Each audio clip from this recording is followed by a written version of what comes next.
Bonsoir à tous dans ce nouveau tuto. Alors, aujourd'hui, je vais essayer de vous montrer comment signer votre application APK. Ça va pas prendre beaucoup de temps, normalement. Donc, c'est très simple. Avant, donc, il fallait passer par l'invite de commande. Il faut taper quelques petites commandes pour pouvoir générer ça. Maintenant, avec Android Studio, ça, c'est devenu plus simple.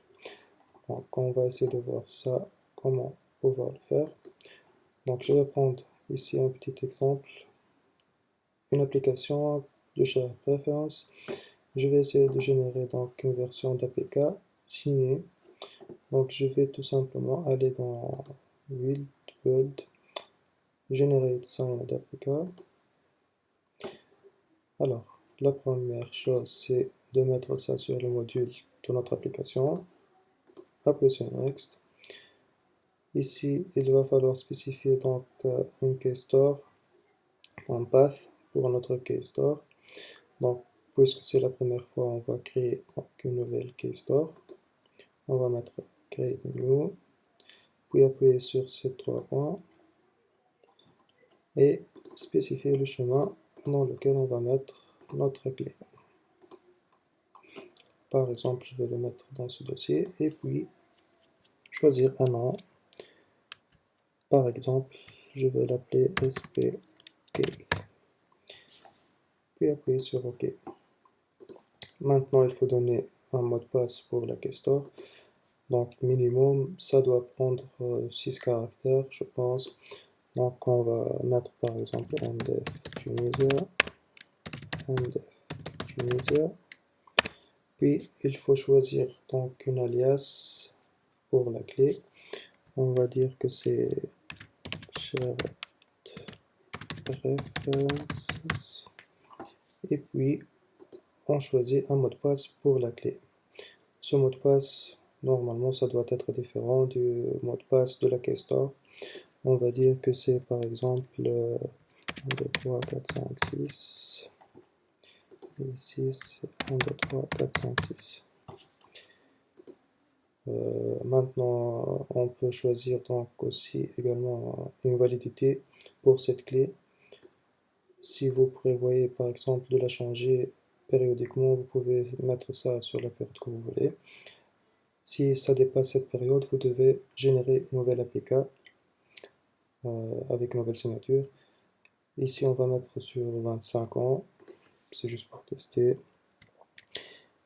On va choisir un nom, par exemple first name. Si vous mettez votre nom et prénom, Tunisia, on va mettre la même chose. Organisation, CMDF, City, Sfax, State, Sfax, et Country Code. Donc après avoir rempli tout ça, vous appuyez sur OK. Maintenant,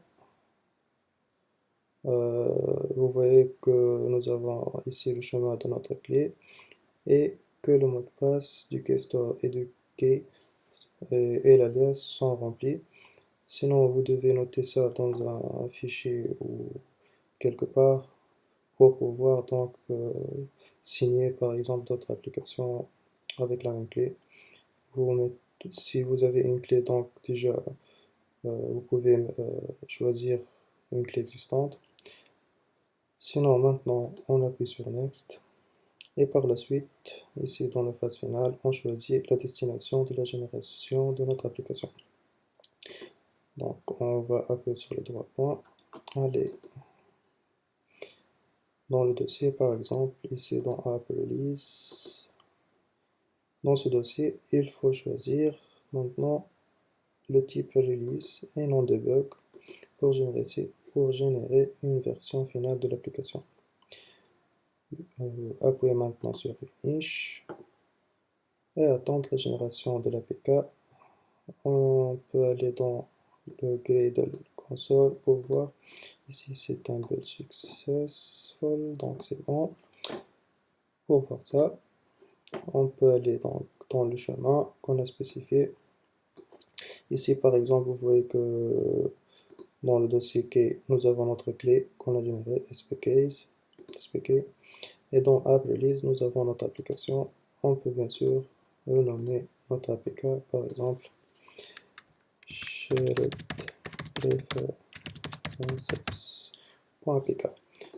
Maintenant, vous avez une version d'APK signée que vous pouvez envoyer dans les stores, que ce soit dans le Google Play, dans le Samsung Apps ou n'importe quel store. Alors maintenant, juste pour tester, on va essayer d'installer cette APK dans Genymotion. Je vais prendre l'APK et le déplacer, drag and drop, et le mettre directement sur le Genymotion. Et voilà. Donc si on revient, nous avons notre application Shared Preferences installée. Donc normalement, si on va tester ça, voilà, donc notre application fonctionne correctement. Voilà pour ce petit tuto. On se retrouve donc dans de prochaines vidéos.